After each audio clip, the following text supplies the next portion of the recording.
Šiandien žiniose matysite. Raseinių rajone lankėsi vidaus reikalų ministras. Įvyko pirmosios krepšinio iššūkio taurės finalo rungtynės.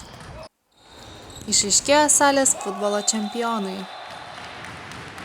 Ariogaloje vyko Atvelykio šventė. Raseinių rajoną, nepamiršdamas ir smulkiais nusikaltimais jau pagarsėjusios Ariogalos, penktadienį aplankė vidaus reikalų ministras Dailis Alfonsas Barakauskas. Ministras, lydimas dar keletos jam pavaldžių institucijų atstovų, susitiko su gyventojais, valdininkais ir įvairių institucijų darbuotojais. Ministras aptarė aktualius klausimus, pasidalino savo žiniomis bei pasidžiaugė, kad rajone jau beveik viskas kontroliuojama.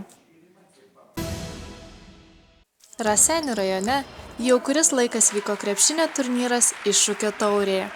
Penktadienio vakarą Ariogalos krepšinio komanda Dairena susitiko su Gruzdiškės komanda Julisa pirmosioms finalo rungtynėms, kur nugalėjo ariogališkių komanda rezultatu 62-59. Antrosios rungtynės vyks Raseinių Viktoro Petkaus pagrindinės mokyklos sporto salėje penktadienį 19:30.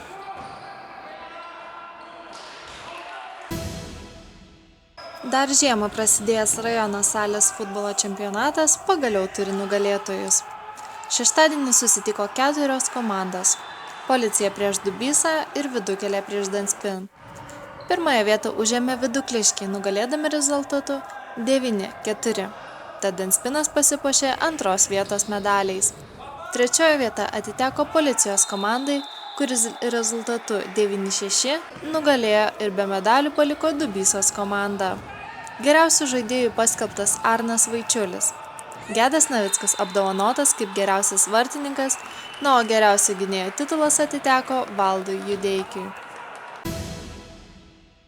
Ariogaloje sekmadienį buvo švenčiamas Atvelykis, dar kitaip vadinamas vaikų velykėlėmis. Saulėtą dieną į miestelio centrą išsiruošė didelė dalis gyventojų. Šventėje visi norintys galėjo dalyvauti įvairiose sportinėse rungtyse, paragauti košės ir žuvienės, bei pasiklausyti ne tik vietinių atlikėjų, tačiau ir žaviųjų Mariaus Jampolskio ir Irūnos Puzaraitės.